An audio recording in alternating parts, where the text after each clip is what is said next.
Salut, aujourd'hui nous allons parler de prophylaxie. Ces mesures mises sur pied afin d'éviter que nos sujets ne tombent malades tout au long de leur cycle de production. C'est l'intitulé de notre vidéo d'aujourd'hui.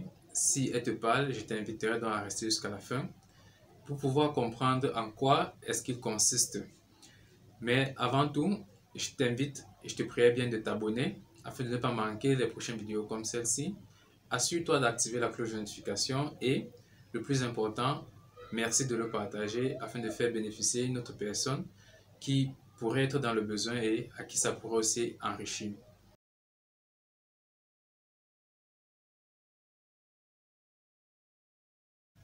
Salut à toi, j'espère que tu te portes bien. Je m'appelle Bertrand Dormo. Aujourd'hui, nous allons parler de prophylaxie.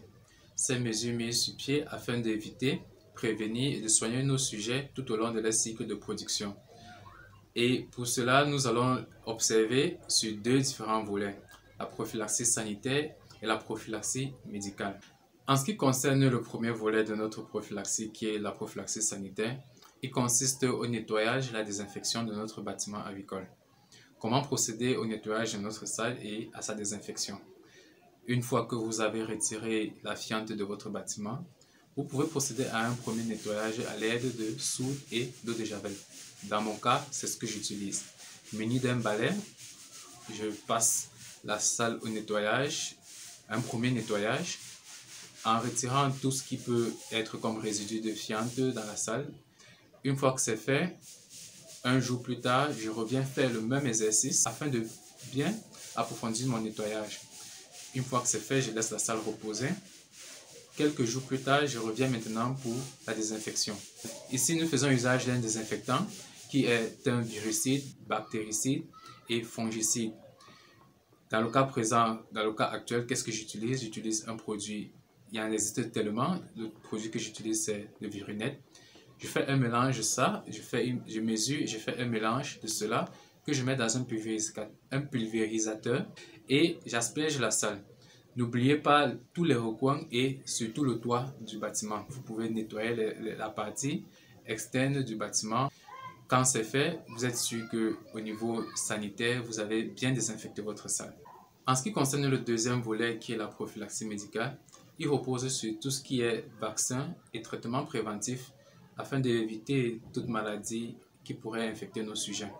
La vaccination ici, nous le faisons en fonction du programme que vous avez obtenu auprès de vos différentes pharmacies vétérinaires ou bien de vos centres vétérinaires qui ont des structures, leur programme à eux de méthodes de vaccination. Mais de façon générale, entre le premier et le troisième jour, nous avons ce premier vaccin qui est contre la bronchite et Newcastle. Le 7e jour, nous avons le vaccin du Gumboro. Et le 14e et 21e jour, nous avons le rappel de ces mêmes vaccins.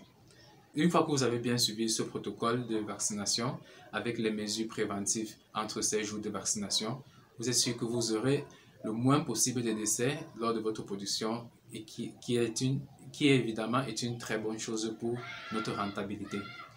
C'est tout pour la vidéo d'aujourd'hui. Prochainement, je te ferai une vidéo sur la vaccination des sujets.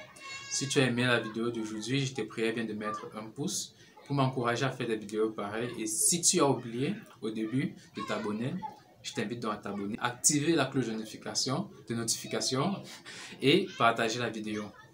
À une prochaine vidéo, que Dieu te garde.